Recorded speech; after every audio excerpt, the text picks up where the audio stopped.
Nghe bạn xui kiêu để giữ giá, cô gái cay đắng mất người yêu vào tay bạn thân. Được chàng trai vừa giỏi, giàu và tốt theo đuổi, cô gái rất thích nhưng nghe lời bạn thân, kiêu để giữ giá. Mấy tháng sau thì chàng và bạn thân trở thành một đôi. Một cô gái Gen Z mới đây lên mạng kể về chuyện tình oái oăm của mình với bài viết nghe lời bạn phải kiêu lên, có giá lên và cái kết, tạo ra những cuộc bàn luận với nhiều ý kiến trái chiều.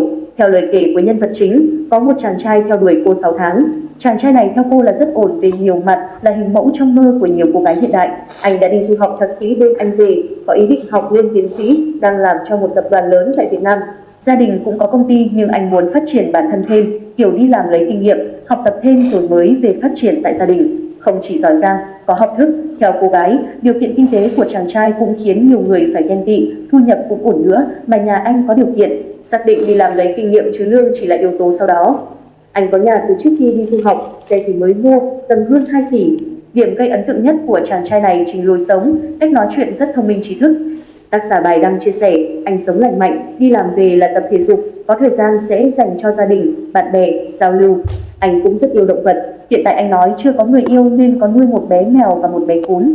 Anh nói sau này có bạn gái sẽ dành thời gian cho bạn gái nhiều hơn. Mặc dù rất ưng chàng trai này nhưng vì cảm thấy chưa yên tâm nên cô gái nhờ bạn thân tư vấn. Sau khi nghe liệt kê hết những ưu điểm của chàng trai, cô bạn thân thay vì vun vén thì lại bảo nên cẩn thận vì người giỏi như vậy.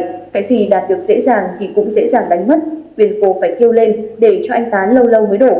Nghe lời bạn thân, cô gái tỏ ra kiêu ngạo, hy vọng sẽ trở nên có giá hơn trong mắt chàng trai. Tuy nhiên, 6 tháng sau khi anh bắt đầu theo đuổi cô, bỗng nhiên anh và người bạn thân trở thành một cặp. Cô gái kể, anh thì tán mình, bạn mình thì lại tán anh.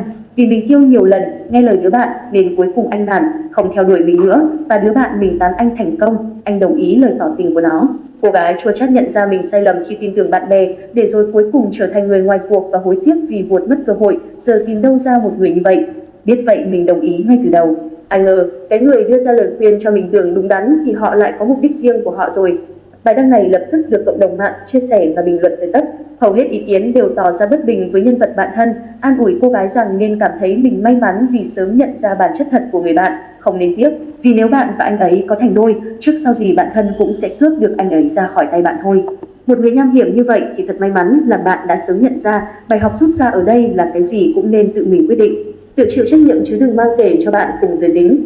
Không ít bình luận cho rằng lỗi thuộc về cô gái khi không thể tự quyết được chuyện tình cảm của mình mà phải mang đi hỏi ý kiến người khác, cũng như không sống thật với tình cảm của mình. Một chủ tài khoản Facebook viết, nếu bạn thấy ưng rồi thì không nên gây khó khăn cho đối phương. Giá trị của phụ nữ là đức hạnh chứ không phải là ngoại hình hay là tỏ ra kiêu căng khó tán.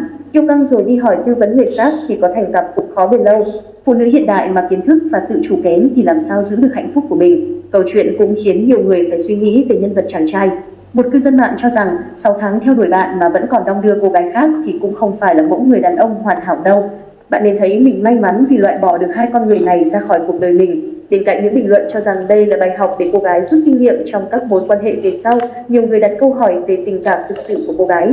Liệu cô có quan tâm tới chàng trai hay chỉ bị những yếu tố bên ngoài hấp dẫn? Bạn đang nhìn vào cuộc sống, tiền tài, nghề nghiệp của anh bạn trai kia nên mới cảm thấy nuối tiếc. Tình cảm đó nó chưa phải là tình yêu mà nó đang đan xen giữa vật chất và điều kiện trước lời tỏ tình. Vì thế cũng chẳng nên suy nghĩ gì nhiều, hãy coi như là duyên chưa tới, mình lại mở lòng để đợi một mối duyên khác.